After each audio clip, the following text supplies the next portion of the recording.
तो चलिए दोस्तों, लेकर आ गया हूं आपके लिए एक बहुत ज्यादा इंपॉर्टेंट वीडियो होने वाली, तो बिल्कुल भी स्किप मत कीजिएगा। बिकॉज सभी लोग मोबाइल यूज करते हैं, सभी लोग किसी ना किसी तरह का डिवाइस यूज करते हैं एंड हो सकता है उसमें किसी तरह का वायरस हो, पता भी ना होगा आपको। एंड बैकग्राउंड में वो सारे वायरस आपके फोन के प्राइवेसी को लीक कर रहे होंगे या किसी तरह का डेटा चुरा रहे होंगे। बहुत ज्यादा जरूरी है इस चीज को, तो वीडियो को एंड तक देखिएगा, बहुत ज्यादा इंफॉर्मेशन मिलेगी इससे आपको। और इसमें जो मैं कहने वाला हूं उन सबको आपके स्मार्टफोन में जरूर चेक कीजिएगा। अगर वैसे करना है तो कीजिएगा, एंड अगर ना बोल रहा हूं वो नहीं करना है तो वो मत कीजिएगा। आपके स्मार्टफोन का बहुत ज्यादा फायदा होगा, हो सकता है आपकी प्राइवेसी का फायदा हो जाए, आपके डेटा जो लीक हो रहे होंगे वो बच जाए। ओके, तो बहुत ज्यादा इंपॉर्टेंट है। तो चलिए शुरू करते हैं आज के वीडियो को और जानते हैं ये सारे के सारे जो स्टेप्स है, डूज एंड डोंट्स है, वो कौन से है। तो दोस्तों आ चुके वीडियो में हमारा जो सबसे पहला पॉइंट है वो है आपके जो एप्लीकेशंस जो आप डाउनलोड करते हैं वो एक ऑपरेटिंग सिस्टम की जो ऐप स्टोर्स होते हैं उन्हीं से डाउनलोड कीजिए।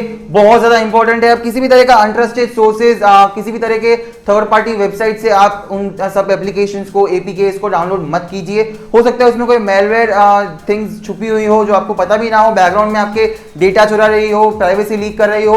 तो आपको बहुत ज्यादा सावधान रहना इन सब चीजों से। जैसे कि अगर एंड्रॉइड की बात करें तो गूगल प्ले स्टोर से आप डाउनलोड कर सकते हैं, आईफोन iOS की बात करें तो आप लोग ऐप स्टोर से डाउनलोड कर सकते हैं, विंडोज की बात करें तो आप लोग विंडोज स्टोर से डाउनलोड कर सकते हैं। ऐसे जो भी आपके मैन्युफैक्चरर जो ऑपरेटिंग सिस्टम देते हैं, ऑपरेटिंग सिस्टम जो स्टोर देते हैं, उधर से ही डाउनलोड कीजिए, आपका बहुत ज्यादा फायदा होगा। दोस्तों बढ़ते हैं अपने सेकंड पॉइंट की ओर, जो कि बहुत ज्यादा इंपॉर्टेंट है, जो कि जब आप अपना एप्लीकेशन को डाउनलोड कर लेंगे, सबके सब की जो भी आपके ट्रस्टेड प्लेटफॉर्म्स है वहां से आप जब एप्लीकेशन को डाउनलोड कर लेंगे तब आपको उनके परमिशंस के ऊपर ध्यान देना है। यानी कि आप जब एप्लीकेशन को ऑन करेंगे उसमें जो परमिशंस मांगी जाती है उन परमिशंस पे ध्यान दीजिए। अगर आपको उन परमिशंस की जरूरत नहीं है, जैसे कि अगर आपको कैमरा और माइक्रोफोन की किसी पर्टिकुलर ऐप में जरूरत नहीं है तो उन्हें डिसेबल रखिएगा, एनेबल मत कीजिएगा। प्रिकॉशंस लीजिए, बहुत ज्यादा जरूरी है। ओके, इसी के साथ साथ आपके स्मार्टफोन में भी ऐसे बहुत से ऐप्स होंगे जिसमें आपने परमिशन ऑलरेडी दे रखे होंगे एंड आप उन ऐप्स को यूज भी नहीं करते होंगे या 6 महीने में 2-3 महीनों में एक बार यूज करते होंगे, तो उनमें से वो परमिशंस निकाल दीजिए।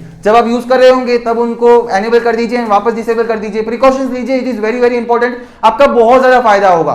तो ये चीज हमेशा ध्यान रखिए कि आपकी जो परमिशंस आप स्मार्टफोन से दे रहे हैं वो बहुत ज्यादा जरूरी है। अब दोस्तों बढ़ते हैं अपने थर्ड पॉइंट की तरफ, जो कि बहुत ज्यादा इंपॉर्टेंट है, जो कि आपके स्मार्टफोन में जो सस्पिशियस नंबर्स आते हैं, एक्चुअली में वो नंबर्स जो रियल नंबर्स नहीं होते, बिकॉज स्कैमर्स जो होते हैं वो अपने आइडेंटिटी को छुपा के रखते हैं, ईमेल टू टेक्स्ट सर्विसेज को यूज करते हैं अपने एक्चुअल नंबर्स छुपाने के लिए। तो उन चीजों से आपको बहुत ज्यादा जरूरी है, बचना बहुत ज्यादा जरूरी है। इसी के साथ साथ आपके जो बैंक में से जो मैसेजेस आते हैं वो जेन्युइन है कि नहीं है वो भी समझना बहुत ज्यादा जरूरी है। बिकॉज बैंक के मैसेजेस के साथ साथ कभी कभार हो सकता है उसमें लिंक्स आ जाए एंड उन लिंक्स पे आप क्लिक करेंगे तो हो सकता है आपके प्राइवेसी, आपकी डेटा को हार्म हो, आपकी डेटा चुराया जा सकता है, आपका प्राइवेसी लीक हो सकता है।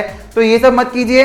बैंक से जो मैसेज आते हैं, ईमेल पे आ सकते हैं, आपके एसएमएस पे आ सकते हैं, तो वो आप ध्यान दीजिए कि क्या वो बैंक से जो मैसेज आया वो जेन्युइन है, एक्चुअली में बैंक से आए हैं। अगर आए हैं फिर क्लिक कीजिए, लेकिन अगर नहीं आए हैं तो मत क्लिक कीजिए, डिलीट कर दीजिए उन मैसेजेस को, ब्लॉक कर दीजिए नंबर्स को। बहुत ज्यादा जरूरी है ये चीज।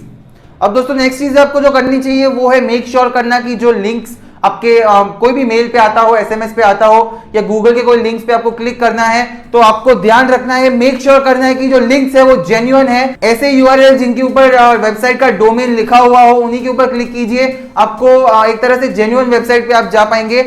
जिसमें डोमेन नहीं लग रहा है, डोमेन लिखा हुआ नहीं है, उस पर क्लिक बिल्कुल भी मत कीजिएगा। स्पेशली अगर किसी स्कैमर ने आपको यूआरएल शॉर्टनर्स यूज करके आपके सामने लिंक्स दिए हैं, लिंक्स मैसेज किया है, तो उसमें आप क्या कर सकते हैं कि आप यूआरएल चेकर यूज कर सकते हैं, जिससे आप यूआरएल को पूरे लार्ज फॉर्म में देख सकते हो। तो ये बहुत ज्यादा इंटरेस्टिंग वे है जिससे आप अपने सबके सब यूआरएल पे क्लिक करना चाहिए, नहीं करना चाहिए, ये सब जेन्युइन है कि नहीं है तो ये जान सकते हैं। तो अगर आप ये सब आपको मेल्स आते हैं, कुछ शॉर्टनर्स से मेल्स आते हैं, एसएमएस आते हैं, तो आप यूआरएल चेकर के पास जाइए, जो आप होवर कर सकते हैं तो होवर कीजिए। तो उससे क्या होगा कि आपको एक्चुअली उसका डोमेन मालूम पड़ेगा, एक्चुअली क्या वेबसाइट है वो मालूम पड़ेगी। तो जरूर यूज कीजिएगा इस चीज को, आपको बहुत ज्यादा फायदा होगा। किस पे क्लिक करना है, किस पे नहीं क्लिक करना है, किसमें आपका फायदा है, किसमें आपका घाटा होगा, ये आपको मालूम पड़ेगा। अब दोस्तों जो लास्ट पॉइंट है वो बहुत ज्यादा इंपॉर्टेंट है कि हो सकता है आपके बैंक अकाउंट के साथ अनयूजुअल एक्टिविटीज हो रहे हो। अगर आपका बैंक अकाउंट आपके स्मार्टफोन से लिंक्ड है तो हो सकता है आपको मालूम पड़ जाए कि आपका जो बैंक अकाउंट है उसमें कुछ अनयूजुअल एक्टिविटीज चल रहे हैं। एंड अगर आपको ये सब चीजों के बारे में मालूम पड़ जाता है, इमीडिएटली बैंक में जाइए और बैंक में जाके रिलेवेंट डिटेल्स दीजिए, जो भी आपके बैंक डिटेल्स है और जो हो रहा है आपके साथ अनयूजुअल एक्टिविटीज हो रहे हैं, तो बैंक उनके रिलेटेड, उनके अनयूजुअल एक्टिविटीज के रिलेटेड कोई अप्रोप्रिएट एक्शंस ले सकता है। बहुत ज्यादा जरूरी है, हम इन सब चीजों का बहुत अच्छी तरह से ध्यान रखिएगा, आपका बहुत ज्यादा फायदा होगा। किसी भी तरह का प्राइवेसी लीक नहीं होगा, किसी भी तरह से आपका जो डेटा है वो छीना नहीं जाएगा। तो दोस्तों आज इस वीडियो में बस इतना ही। आई होप आपको आज के वीडियो में बहुत ज्यादा इंफॉर्मेशन मिली होगी, आपको क्या करना चाहिए क्या नहीं करना चाहिए अपने स्मार्टफोन्स को सेव करने के लिए, अपने डेटा को, प्राइवेसी को बचाने के लिए आपको क्या क्या करना चाहिए क्या क्या नहीं करना चाहिए, आपको मालूम पड़ गया होगा। तो अगर आपको इस वीडियो में मजा आया, कुछ नया सीखने को मिला, कुछ नया समझने को मिला, तो लाइक करना बिल्कुल मत भूलिएगा, सब्सक्राइब कर लीजिए हमारे इस चैनल को ऐसे और मजेदार इंफॉर्मेटिव वीडियोस को जानने के लिए। और हाँ, बेल आइकन हिट कीजिए जिसमें सारे नोटिफिकेशंस आपको सबसे पहले देखने को मिलेंगे। दोस्तों मिलते हैं कल एक नई वीडियो के साथ, तब तक के लिए take care and good bye.